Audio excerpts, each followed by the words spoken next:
Do you know the underwear trick?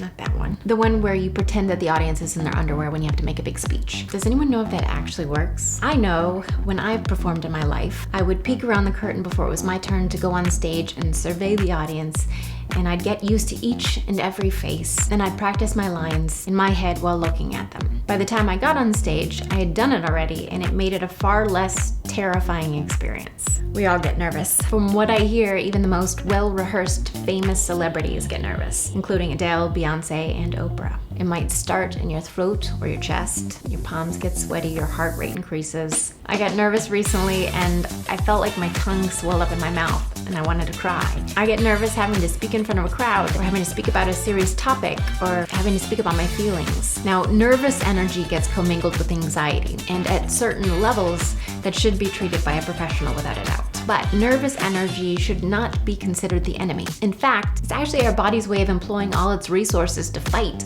or to get you to safety when faced with a threat. It's your adrenaline swelling production, raising your heart rate and increasing your alertness and energy so that you can run like hell when that gang of buffalo is eyeballing you. But fortunately, it looks like the table of executives you are presenting to are not going to eat you or pose any physical harm whatsoever for that matter. Unfortunately, our physiological response isn't as discerning as we'd like it to be. So, setting aside true anxiety, let's consider how to combat this inconvenient nervous energy that seems determined to thwart us during that birds and the bees conversation we're supposed to be having. First, reframe. Have you ever noticed that the feeling of being nervous is the same as being excited? When we're excited, we experience the exact same symptoms. How can this be?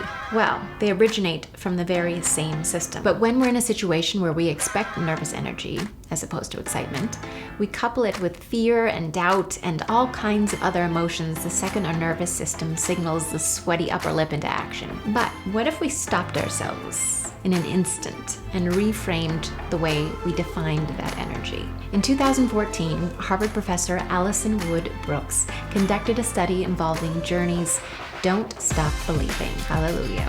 Participants were asked to perform the song, but first they had to say out loud, "I'm anxious," or "I'm excited." The simple act of stating which energy they were experiencing affected their performance. They either felt energized or terrified. Convince yourself that no, that's not nerves, that's excitement. And you'll cast aside those other feelings and have a better chance of riding the excitement energy instead. Second, practice. Well, this feels obvious. Yes, we should rehearse ahead of time. We often do this, practicing our lines in the mirror or mumbling to ourselves in the car. But it's not about owning the lyrics to the karaoke song. It's about owning your body and your feelings. So try instead closing your eyes and visualizing the entire experience. From the feeling of the lights on your face, the sounds of the auditorium, the texture of your pants as you wipe the sweat off your palms. Practice every detail. This is how elite athletes prepare for their performances. They anticipate and practice second by second exactly how the match will go, what might go wrong,